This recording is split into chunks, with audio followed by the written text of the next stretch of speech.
Hey, y'all. So I know I mentioned a couple episodes back that things were a little delayed because I was in my perfectionist mode for a second, but we're just going to kind of let loose today and just get after it. I got a guest here today who is absolutely amazing. I remember I'm on my social media, right? Yes, I have one. And this person invites me to connect, and I see the picture. I'm like, who trying to catfish me up in here? Because there's no way that's a real person sending me an invite to connect. Like, what? But you know me, I accepted it. And it's like, hey, what brings you to my profile? And then I got to see that the picture was actually a photo that Tina Tang had done from Paris Blue Photography. And if you've seen my photos, you know that she captures us in our best moments. So thank you, Tina, for continuing to bring out the best and bringing this wonderful lady into my life. I'm going to take a moment to let her introduce herself. Thank you so much, Will. What an introduction. Yes, my name is Elizabeth Melbrick, and he is correct. I had the opportunity. I see this face that I'm like, hey, that guy looks like he's really nice, friendly, outgoing. And then I started to put the two and two together, and I'm like, Miss Tina Tang from Paris Blue Photography also took his headshots. Oh, I know I'm going to like this gentleman.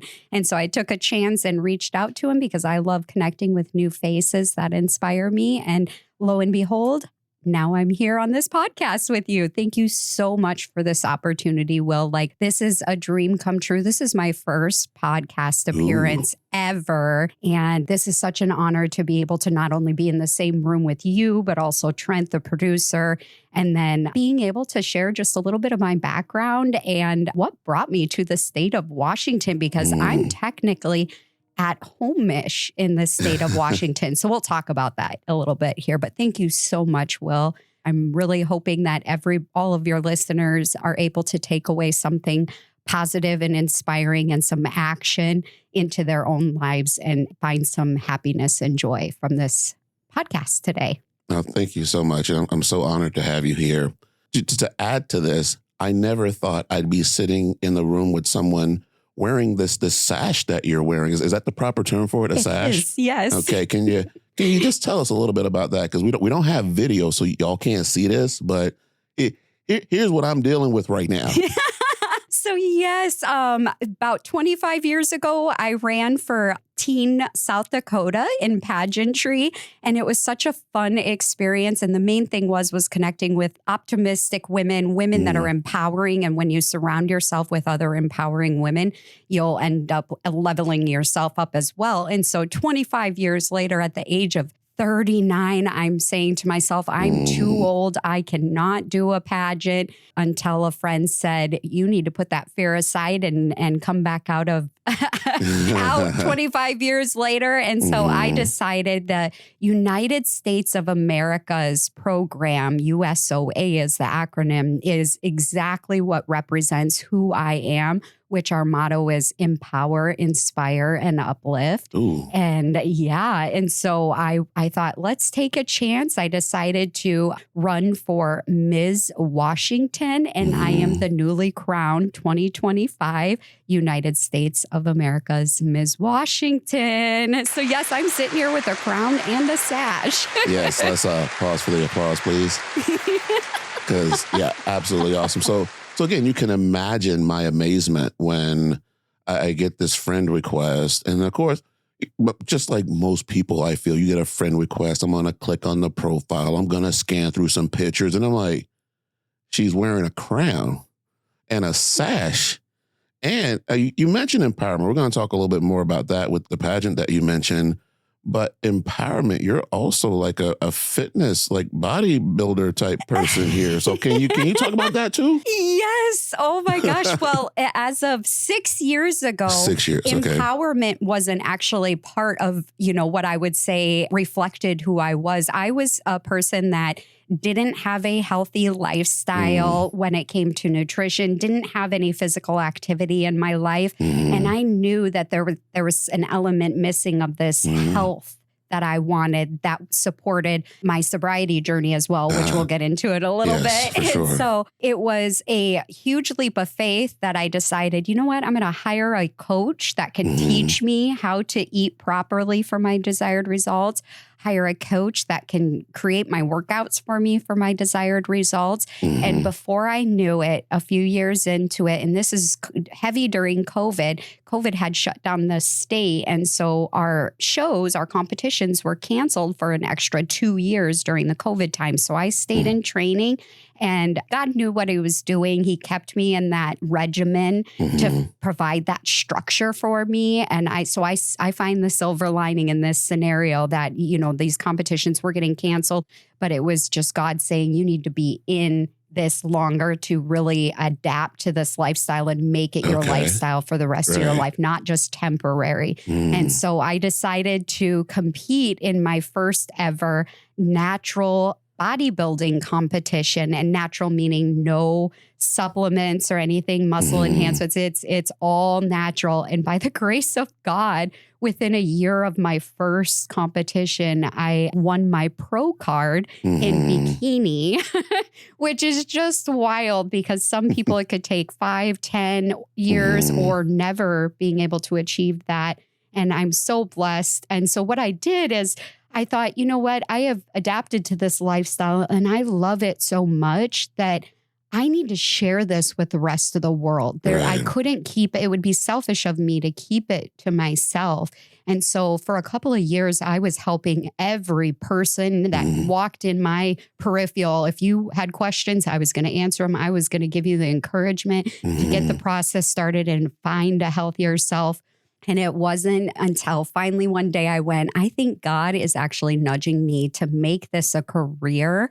And so I could fully dive into helping others discover the healthy lifestyle that they were looking for. And so 6 years ago, if you would have seen me, I was 40 pounds heavier. I had newly gotten sober 9 years ago. And so there's a lot of change that has happened in my life over the course of 9 years.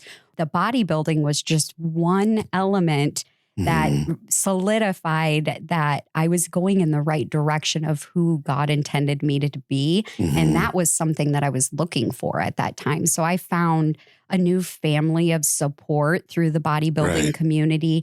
And then after I learned how much joy and happiness and contentment you can feel within your own skin when you do discover your healthy lifestyle, it was time to start helping even more people. And so a year ago is when I launched Limitless Life Coaching and Training.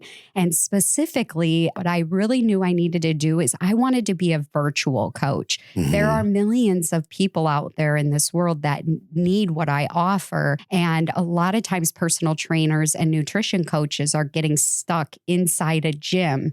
And a lot of people are finding it's harder and harder, time commitment to get to and from a facility. And so I wanted to bring a truly professional coach into the home virtually to my clients so they never have to leave their house. They do dumbbell workouts in the comfort of their home. The nutrition plans are all set up based on their likes, their desires, because nothing is cookie cutter. You got to create a lifestyle plan that actually adapts to each person individually.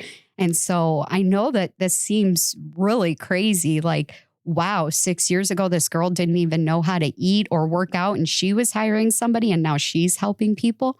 But I think the main point that I like out of all of this is I'm just another average person, and people can relate. If a doctor is telling you one thing to do, but they haven't lived it themselves, then it's harder to be confident in what it is that they're suggesting. When you have someone like myself, where I'm like, I've been where you've been. I know the struggle you're experiencing. Let me show you the solution to making it on the other side. I think that's a big difference maker. So I'm blessed. My business is just finally starting to boom because the word is catching and results are happening for people. And so word of mouth is getting around. And so the main gist of it is God showed me who I was truly intended to be, beginning from the start of my sobriety journey, but then all the way through there.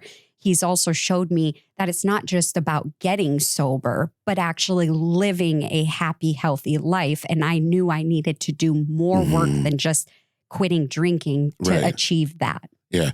And one of the things that really stands out to me about that, I think I mentioned to you I was a high school teacher previously. Yes. And I worked in the behavior program, as it was called. And one of the things we often talk about is you can't just go in and tell the students to say, just don't do this behavior. Because then what happens is you create this vacuum and anything can fill that. And so it's important to have a replacement behavior, or in your case, what you're saying, a replacement lifestyle that now helps you to develop the habits and daily activities that can get you to where you want to be. Oh, Will, you literally could not have said that any better. Like that was perfect. It's truly when we're teaching somebody a new habit, instead of saying just do this, you want to educate on the reason behind it, because then that's going to give them more of a confidence to take it on head on and stay consistent with it. So, man, you just nailed it. Like you couldn't have said that any better. Oh. But, it's interesting, too, because one of the things I was reflecting on when you talked about the fact that your business is virtual, you do virtual coaching, it kind of has that tie with at-home-ish, where it's like, you don't have to even leave the comfort of your home. You can be in your space, be yourself, and start to develop these habits for a better lifestyle. Absolutely. Yes. Part of being at home-ish, yes, does take an action side of it. And sometimes it means stepping out of your comfort zone, which is a hard one, but a lot of growth happens from that. But you can be in the comfort of your home and still receive the guidance that we're looking for to develop and progress towards whatever goal it is you have. Yeah. One message that I've taken on recently, comfort sweats, they are like so comfortable. And one of the things I've been saying is, as opposed to getting out of your comfort zone, expanding your comfort zone. Right. Mind switch right there. Oh my gosh. Because even a fitness video that I was watching, the message was the weights don't get lighter, you get stronger. Yes. That seems so obvious though, but we forget that as humans when we're in the moment. Yes. And that one, so let's say you start with 5 pounds and that seems hard for the first couple weeks. But then when we get 3 months down the road and we're using 10 pounds, we easily forget how far we've already come. Remember when it was hard when you first started at 5 pounds? And so we are always setting that next goal, but always we have to remember where we came from, because that in itself helps solidify the consistency of what we're looking for in whatever changes in our life we're wanting.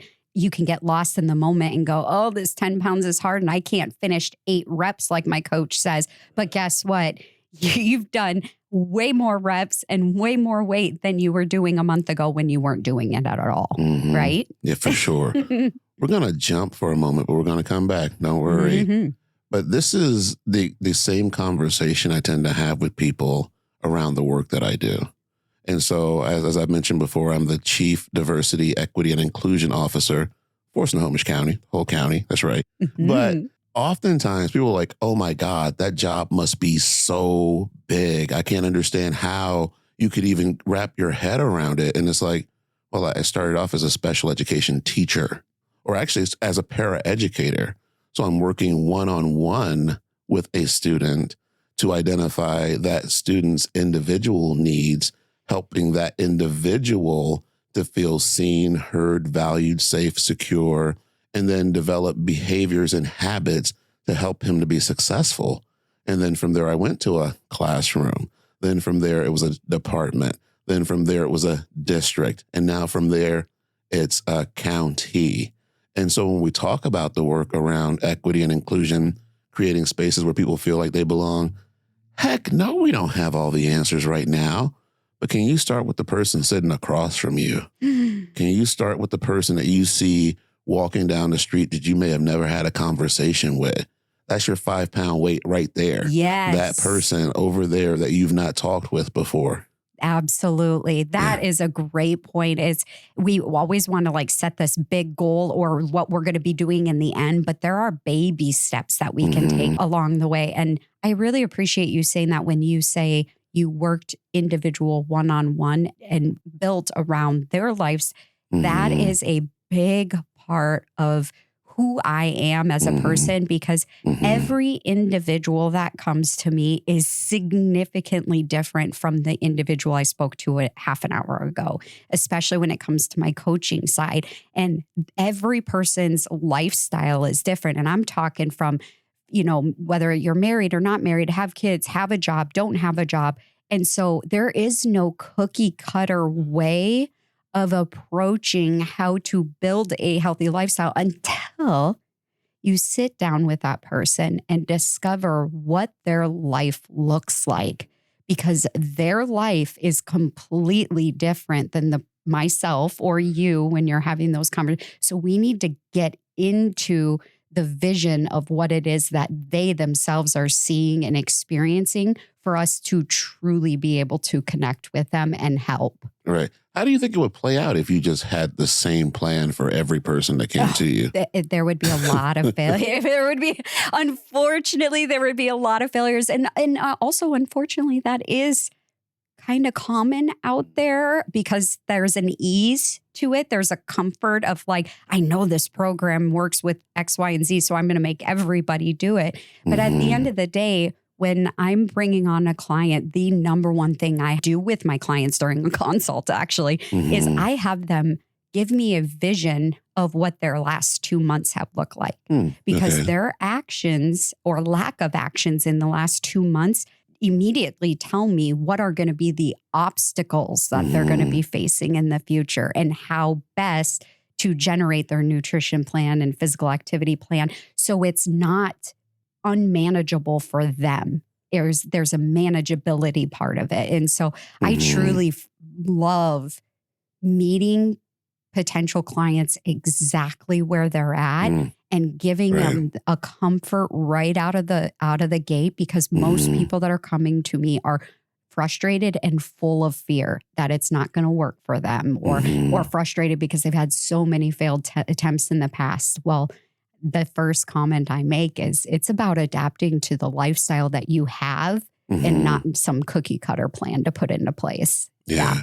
And I think that really leads or blends with how to, when somebody across the street looks different than you or acts different than you or walks different than you, all of these things are opportunities for us to look at it from a perspective of, I actually like that person's different from me and I want to hear a different point of view. And one thing that I've always prided myself on is I am a huge underdog person. If there is somebody that, like historically back in school, let's just use an example of like picking teams. I am that person that if I know there's a person that regularly is not picked or is almost always picked last, that is the first person I'm picking for my team. Wow. It's not about me and what I get out of it, of a feel good, but what it's going to change intrinsically in that person, that feeling that they're going to get going, wow, something changed. They picked me first. And I know that it sounds cheesy, but it's allowing that person without yelling out loud, hey, I know you always get picked last. Like, just do it with authority and excitement and showing them that I want you to be first. Right. Well, to me, that just really shows what you prioritize, you know? And I've said it a couple of times before that we need to prioritize people over profits or over personal gain, you know? Well, I'm gonna pick this person because I know this person can help us win. And it's like, okay, but at the end of the day, what does that do for the community? What does this do for the connections? So if you can actually sit here and build a bond with someone, you never know. That might be the person who's like, oh my gosh, that person's enthusiasm for being picked first could be change the whole trajectory of the team and their demeanor. And then all of a sudden you're coming out with a win.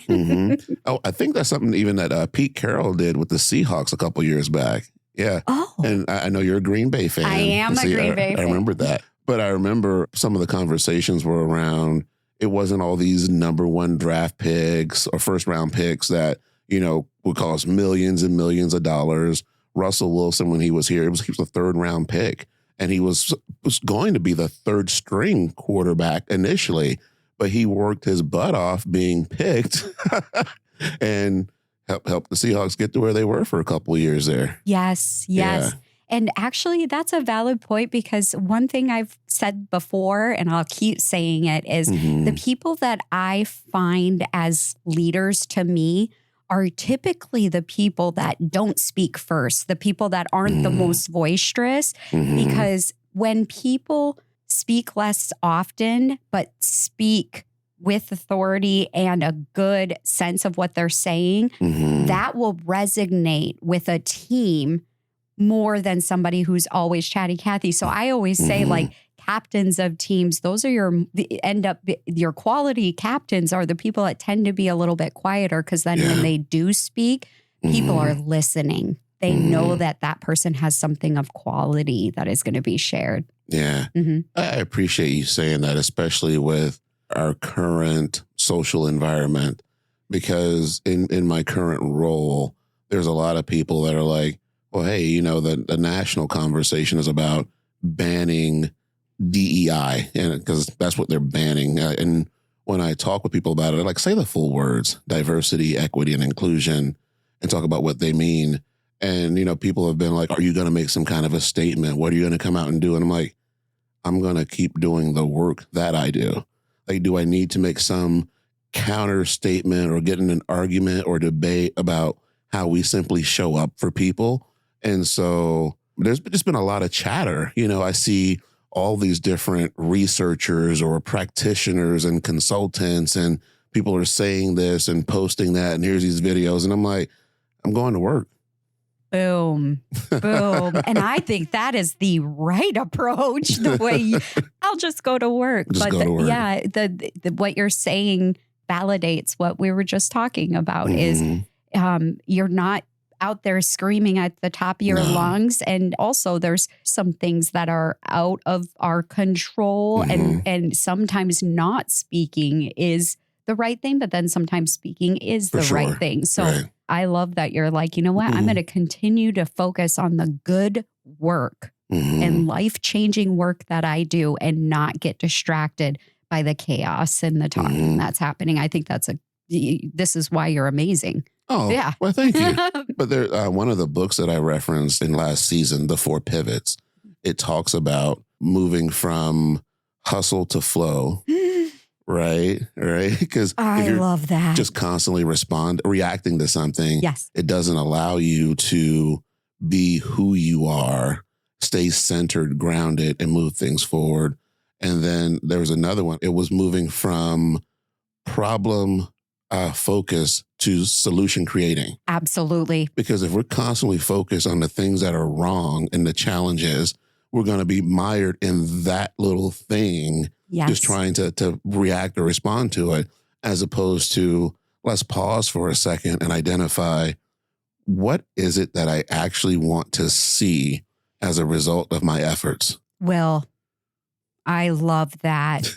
And you said solution forward, solution focused. Like that is a major downfall that is happening is so much light is put on the problem itself. And as humans, that's a humanistic nature, but changing our focal point to let's look at solution-oriented topics only, not the problem itself, but the solution that can solve that problem. That's beautiful. Well, thank you.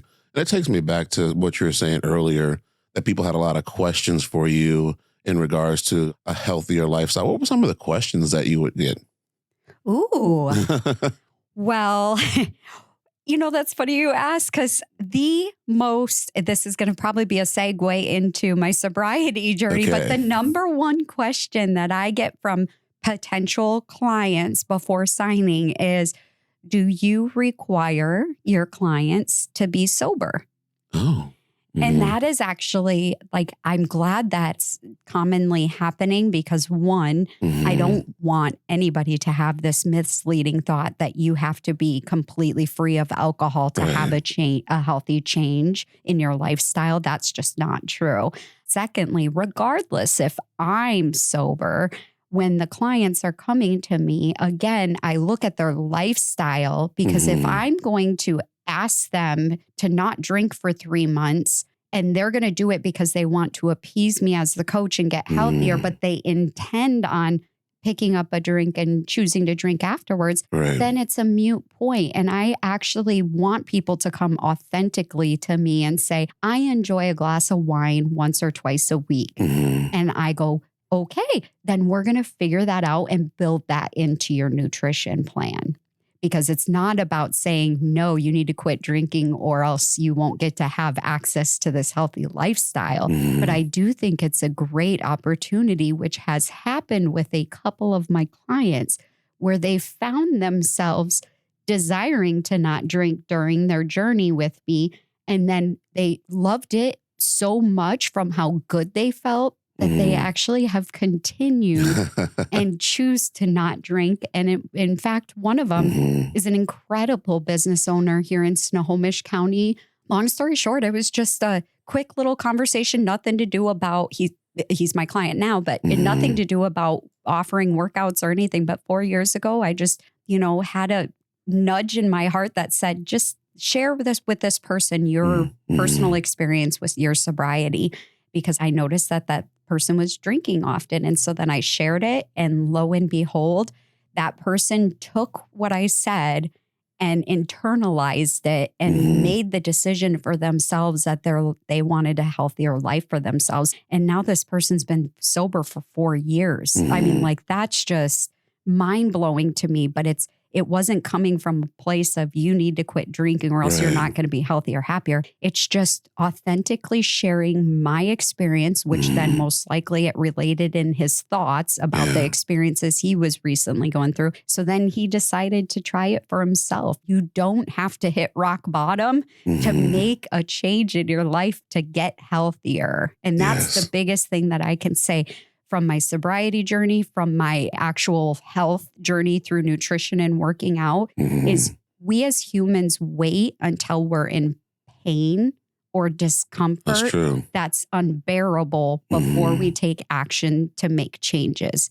I am a walking testimony of that. I waited until the pain was too much. I was losing family members from my drinking. Everything was falling apart. I waited until rock bottom when I could have saved myself so much pain and everything else had I introduced it sooner. So that's one thing that I really like to make a note about, because so many people I know are struggling out there right now with some form of addiction. There's so many different levels. And so I just know that I am a walking testimony that waited until I hit my rock bottom in so many areas of my life before I made the decision to change the direction I was going. And I don't want that for all the people that I love. I don't want them to have to wait until they hit their rock bottom before making a change. So between my coaching and just the work that I do in my recovery, whether it's sponsoring other women and helping show them the way, because somebody was willing to do that with me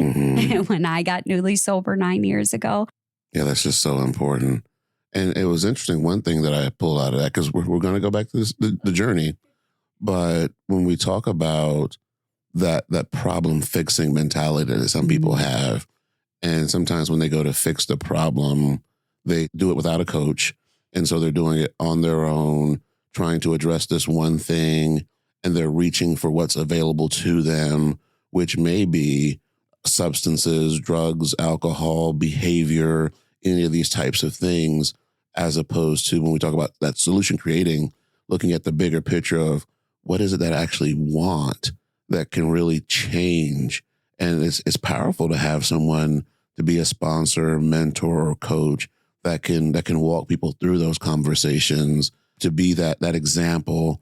People just have to be open to it. Yes. And thank you for sharing that, because you just nailed it. I tried to do everything on my own. We as humans try to privately in our own minds change what we're doing. And the reality is that's the definition of insanity. Doing the same thing over and over again, the same result. And so I was so shameful, first off, of my drinking that I wasn't telling anybody about it. It was hidden. And then secondly, I was fearful that people would realize that I'm not who I'm presenting myself to be. And so what changed for me? How did it change from trying to do it all on my own and couldn't achieve sobriety to achieving sobriety? What changed for me, first and foremost, God. For me, God, I surrendered to him at my rock bottom, AKA rock bottom for me was being denied by TSA to board a flight to come to Washington for a wedding. Yes, to the extent of my now fiance having to drive 24 hours straight through to get to Washington to make it to his sister's wedding on time. So when I arrived in Washington, that was the longest 24-hour sit in the passenger seat of my life. And when I got there, I dropped to my knees privately and cried out to God and said, please help me. I know I'm sick. And he said, you need to geographically move. And that was the first time in my life where I heard specifically what I needed to do. And 2 weeks later, I had my house on the market in South Dakota, and I was now driving to Washington. So once I got here, here's the crazy part. Okay. God says you need to geographically move.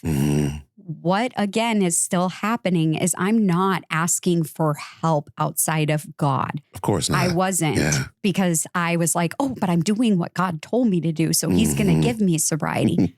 That first 6 months in Washington, there is a rock bottom past that.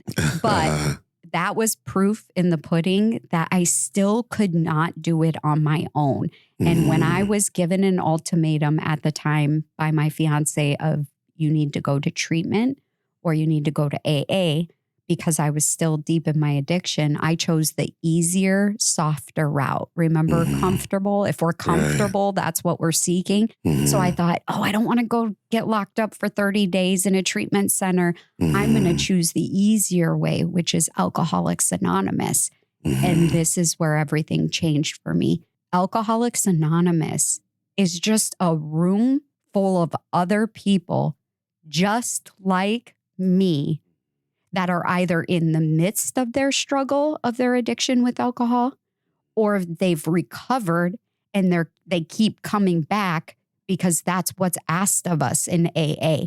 If someone here was able to freely give you your sobriety and walk you through the journey, keep coming back so you can be there and available for the next person that walks in the door. And that is where everything changed for me. Do you see the lead up to that was everything on my own, all my own willpower.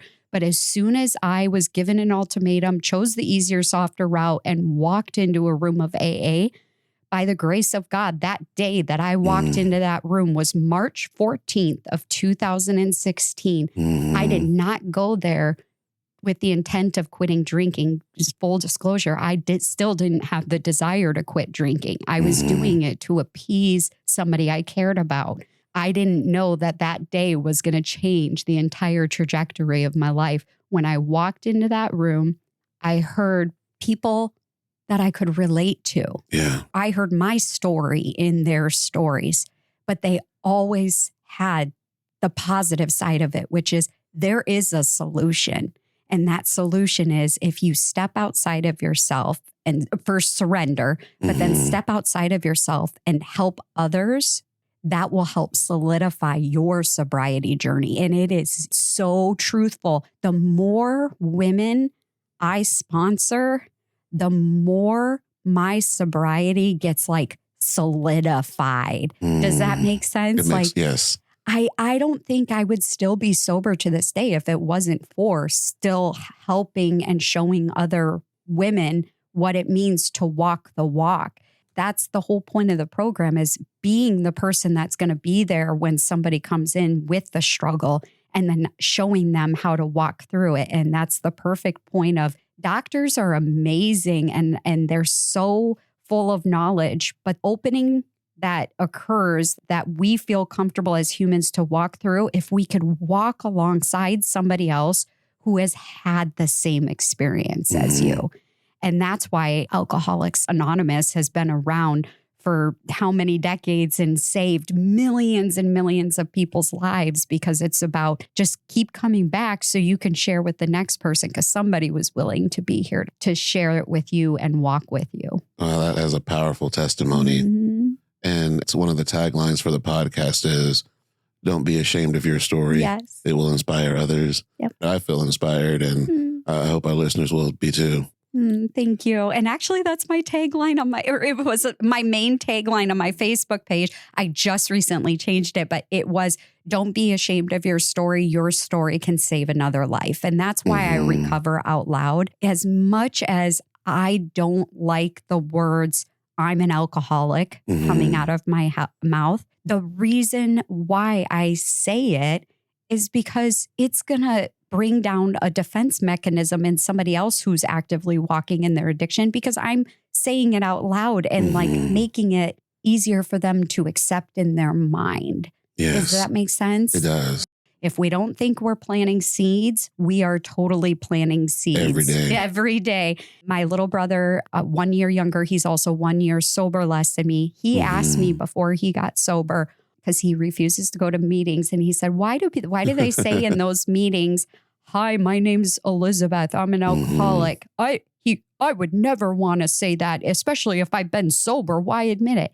I said, the reason why we say it out loud, and I am a walking testimony, the day, March 14th, 2016, that I walked in and I heard everybody else, when they got their name called, they started with, hi, I'm an alcoholic. When I got my name called, I said it because everybody else, you know how there's like a group think that's starting to happen? What happened was, that was the first time I actually ever said it out loud. It clicked inside of me by me saying it out loud, which I had no idea this was going to happen. I was just doing what everybody else was doing. By me saying it out loud, I broke through a barrier. Like I finally admitted to myself that I was an alcoholic. I had never said it out loud, even though I had thoughts constantly going, maybe I am an alcoholic. But once I said it out loud, I took the power of the drink away. Does that make sense? Like, it does. Just by admitting it, it takes that power away. And that's why any, addiction meetings, we're admitting up front that we are powerless over something. I may be coming up on 9 years sober, March 14th, by the grace of God, if I make it, but I still am and will be for the rest of my life an alcoholic. And if I just have to say it out loud when I'm introducing myself to be reminded and humbled, I will continue to say it. And I'm not really that familiar with the framework of Alcoholics Anonymous, but when I hear you talk about saying it out loud and pretty much owning it, it makes me think about the concept of what's called shadow work, where it's about embracing those darker sides of ourselves, where we wallow in shame and don't talk about it, but to actually vocalize it and be aware of who we are. It helps us to face it. Exactly the same. Okay. Yeah, shadow. It's shadow work. And it's because we're always not talking about the things we're shameful or guilty about. We're all hiding something, some thoughts, something. Actually, shadow work is something new. You just brought that to my attention. So we'll now talk more about that. We're going to talk more. I love it. But it's so interesting because, again, even when I reflect on the work that I do, it's so easy for people to point outward and say, well, that needs to change or that needs to stop. Why isn't that different? When everything starts with us as individuals. I used to have a sign outside of my classroom, again, behavior program, but the sign was, peace begins within and grows. If you don't have peace inside yourself, you can't expect peace around you. Wow. Wow. Yes. Oh, geez, sorry. You are blowing my mind. I knew I wanted to be inside your head, but now I really want to be inside your head. No. Good times. And again, from the first time we made contact with each other, and I read your tagline about your story. I'm like, okay, it sounds like this is a kindred spirit here, and this is going to be some good stuff together. Yes. Yeah. The ashamed of your story part. I just feel like if I keep it to myself and don't share with people what my journey has been, it's a missed opportunity because I found hope through other people that I knew around me that were having success in the struggles that I was having. So I can't be selfish. I have to continually recover out loud to show hope for others that it is possible for them too. And I think it's so important to share those stories because just like with some of my other guests, when we find ourselves in these positions where we either have some type of title or status or fame, if you want to call it that, oh my God, Ms. Washington, her life must be perfect. Look at her. Wow, I want to be that.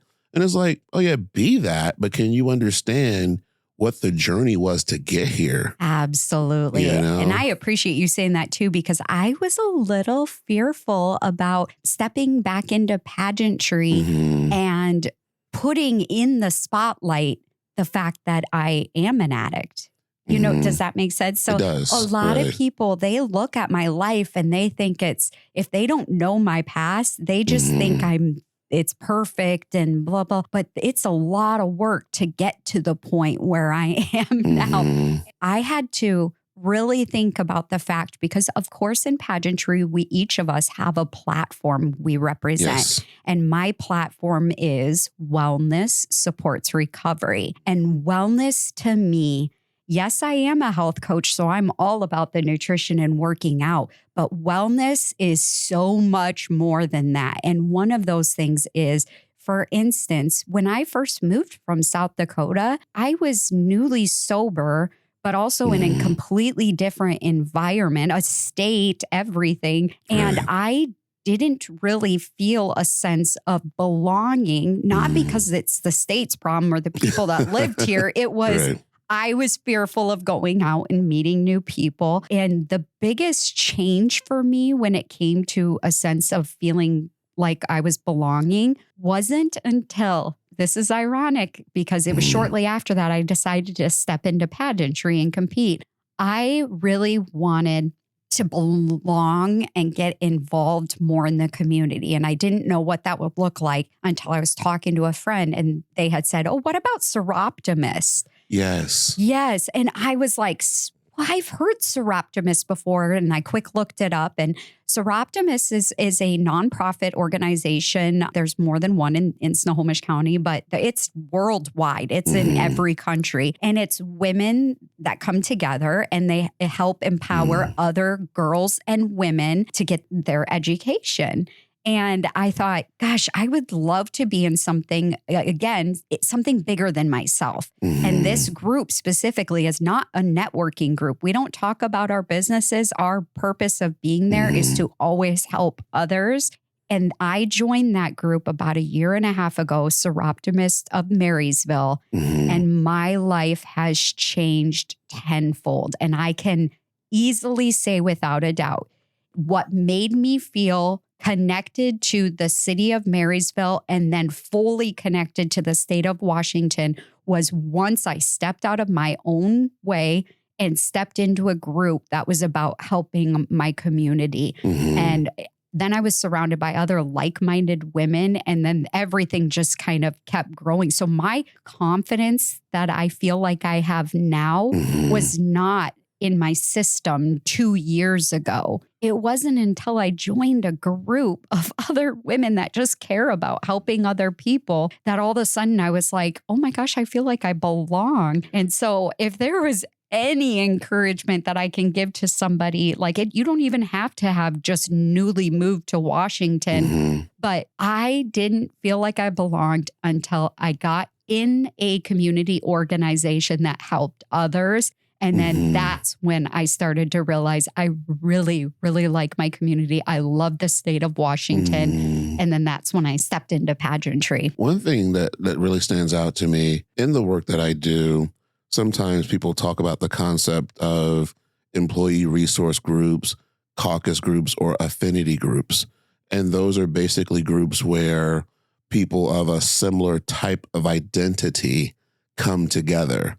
And so what I appreciate about what you just said was that in your community, there was this group of women who came together to support one another. And so it's kind of like a flag waving like, hey, affinity groups, caucuses, and employee resource groups are okay. They absolutely can create those spaces of belonging for people that further spill out in the community. And it's important that when we have those groups, that they do have that further impact of branching out into the community. Not just, oh, here's this group that kind of gathers and we all either, have similar ethnicity or gender or whatever, but let's come together, let's support one another, create community, and then expand it outward. Absolutely. The women of Seroptimus, I know I'm bringing them up specifically, but that's what changed the trajectory of my experience of residing in Washington was, if you dive a little deep into Seroptimus, I am one of the younger gals. When we're talking demographic, people that do know about Seroptimus, they automatically go, oh, those are retired women. And yes, it tends to, because we are not a networking group for a business, or they're people's individual businesses, it tends to be mothers who the kids have now recently flown the nest and they are kind of stir crazy and they're looking for something to do that will feel good. And I, of course, was a little hesitant at first when I kind of wrapped my head around that. I wouldn't have a lot of women my age in the group. But man, oh man, it is like even 10 times better because the wisdom that I receive from these women, they have all walked the walk of adulthood. And, I miss my mom terribly. I miss my both sets of parents terribly. And so there was a little bit of me that was kind of looking for like a motherly figure to have in my life here in Washington. And there's 47 amazing women in this Seroptimus group that would all be willing to step in as a secondary mom. One in particular, Kim Thompson, she's incredible. She has been an incredible mentor for me. I look up to her a lot. But yeah, I've embraced the fact that, again, the demographics didn't scream, oh, you're 39, come join this group. But I'm so glad that I didn't immediately say, but they're not my age, because I would have missed an incredible opportunity that truly has changed the trajectory of my life. That's just so important. And I think about, as I'm getting older, because I got a couple of years on you, I think about just the importance of reaching back and being that support for people to say, hey, when I was in my 30s and 40s, yeah. But, 50's been good. And how do we show up for others and make it a little bit easier for them? Boom. Yeah. At the end of the day, I may have been born and raised in South Dakota, but I can say like I now feel at home-ish in the state of Washington. And it wouldn't be at this level had I not been encouraged to join community organizations or even the ultimatum of do this or do that. Well, I walk into a room of a bunch of other people that know what I'm about to share and know how to show me the solution. It's truly, we are not meant to do life alone. We're meant to do it in relationship with others. And when I failed on my own, which has been many of times, I realized that my success thereafter came when I asked for help. And that means getting out of our shadowed thoughts of our guilt and shame and just authentically being honest and asking for help. So true. Yeah. I knew that it would be such an easy conversation because the first time we met, it was just like, again, just nonstop, great conversation. And then I had to like back myself out of the door for my meeting. Like, I gotta go and I'm going to be late and I don't want to leave. As we near the end here, I do have a couple more. So with music being, something that really helps us to feel at home, if there was a theme song that played when you walked in a room, what would it be? Ooh, that's a good one. Oh, I think I'd have to go with one of my favorites by Wilson Phillips. Ooh, okay. Hold on for one more day. Hey. You know the movie Bridesmaids at the end of the movie when they're singing it? So my bestie and I, growing up, we used to sing that song all the time when we'd be gravel traveling, like our car on the gravel roads. That is a great song. So off the top of my head, that would be the one. Wilson Phillips, Hold On. That's like the perfect like road trip song too. Yes. It comes on and it's like people just Everybody knows it. I mean, I know all the words, but they got da-da-da, da-da-da, Oh my goodness. Yeah, that's such a good one. So just kind of highlighting some of the things that came up so much. And if I missed something, please, jump right in. But recovering out loud, right? The importance of having a coach, not doing it on your own, and find your community. Ooh, yes. Big one. That's a big one. Is I will say the biggest thing is we do have to take action on our part. Like we have to initiate getting involved with our community, but also as an encouragement is being aware of other people around you and how they perceive, because a sense of belonging isn't just what's going on in the person's mind, but how they're received by the others around them. And one little nugget that I received that I'll never forget in Washington was when I first newly moved here, I was struggling because there is a difference of life in general, the flow of how the busyness is. It's a lot more calm in South Dakota, all these different personalities. And so I was sharing this openly with a Christian brother of mine. And I said, I was feeling drawn to want to go back home to South Dakota because of the way life flows differently there. And he said, I'm going to put this on you, but do you think God brought you out here and showed you this new, sober, happy, healthy life for you to run home to where you're most comfortable? Ooh. Or are you meant to be here to spread your light in this area? And I felt such a healthy conviction because the selfish side of me as a human wanted to escape and run and go back to what was comfortable to me. But at the end of the day, God didn't bring me out here just to get sober, but to live a life that's full and to share that with all the other people out here. And so that was a great thing is I could have missed an opportunity to feel at home-ish in the state of Washington had I just ran away just because I was uncomfortable. Yeah. Wow. That means something. 23 years at home-ish in Washington for me. Similar reasons, because I could have easily gone back to Georgia. But I remember talking with a Vietnam vet who was there, and he's like, ain't nothing back here for you. You keep doing your thing up there. Hey, so we want to go back to what's comfortable. That sounds like the common theme is we need to step outside of our comfort because a lot of times our comfort is withholding us from finding true joy and happiness. Yeah. So what we'll leave you with right now is step out of your comfort zone or expand your comfort zones. And in those spaces, we can wise up and rise up. Peace out.